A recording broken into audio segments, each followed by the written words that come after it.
Hello guys, എന്തൊക്കെയുണ്ട്? സുഖല്ലേ? കുറേ ദിവസമായി ഒരു ഓൺ വോയിസ് വീഡിയോ ചെയ്യണമെന്ന് വിചാരിക്കുന്നു, പക്ഷേ നടക്കുന്നില്ല. സോ ഇന്ന് ഞാൻ രണ്ടും കൽപ്പിച്ചാണ്. എൻ്റെ വോയിസ് നിങ്ങളങ്ങനെ മറക്കാൻ ഞാൻ സമ്മതിക്കില്ലല്ലോ. ഏത് ആക്ച്വലി നിങ്ങൾ ഈ കണ്ടുകൊണ്ടിരിക്കുന്ന കോപ്രായങ്ങൾ ഞാൻ കാണിക്കുന്ന ഒരു വാമപ്പിന് വേണ്ടിയിട്ടാണ്. വീഡിയോ എടുക്കാൻ വേണ്ടിയിട്ടുള്ളൊരു പുഷ് എനിക്ക് വേണം. ആ പുഷ് ഞാൻ ചെയ്തുകൊണ്ടിരിക്കുമ്പോഴാണ് അവിടെ ഒരാളിരുന്ന് പുള്ളി ചെയ്യുന്നത് ഞാൻ കാണുന്നത്. എൻ്റെ കുട്ടി വല്ലാതെ ആത്മാർത്ഥമായി പണിയെടുക്കുന്നത് കണ്ടപ്പോൾ എനിക്ക് വളരെ സന്തോഷം തോന്നി. ഇന്നൊരു ബീട്രൂട്ട് തോരൻ്റെ കഥയാണ്. റെസിപ്പി ഒന്നുമല്ല കേട്ടോ. പണ്ട് ഞാൻ സ്കൂളിൽ പഠിക്കുന്ന സമയത്ത് എൻ്റെ ഫ്രണ്ടിൻ്റെ ലഞ്ച് ബോക്സിൽ മിക്കപ്പോഴും ഉണ്ടാകുന്ന ഒരു ഐറ്റമാണ് ഈ ബീട്രൂട്ട്.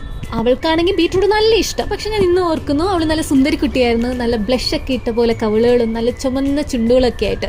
ചിലപ്പോൾ ബീട്രൂട്ടിൻ്റെ ആവാം. പക്ഷെ ഞാനന്ന് ബീട്രൂട്ട്, പൊട്ടറ്റോ, മുട്ട, പാല് ഇതൊന്നും കഴിക്കൂലായിരുന്നു. ഞാൻ എൻ്റെ ലേറ്റ് 20s ഒരു റെഗുലർ ബേസിസിൽ ഇവയെല്ലാം കഴിക്കാൻ തുടങ്ങിയത്.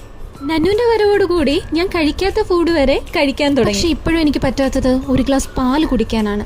എൻ്റെ അതേ വേർഷനാണ് നന്നു. പാല് കുടിക്കൂല. സോ ഇന്നത്തെ ബീട്രൂട്ട് തോരനിലൂടെ ഞാൻ എൻ്റെ കൂട്ടുകാരെ ഓർത്തു, എൻ്റെ സ്കൂൾ ടൈം ഓർത്തു. പിന്നെ ഒരു ടിപ്പ് കൂടി, ബീട്രൂട്ടിൻ്റെ ആ ഒരു റോ ടേസ്റ്റ് മാറാൻ ഞാൻ കുക്ക് ചെയ്യുന്ന സമയത്ത് കുറച്ച് കുരുമുളകും മല്ലിപ്പൊടിയും കൂടി ചേർത്തായിരുന്നു. ഇതാരൊക്കെ ചെയ്യുന്ന അറിയില്ല, ഞാൻ ചെയ്തു. എന്നാൽ പിന്നെ ഞാൻ അങ്ങോട്ട് പോട്ടെ. ബൈ.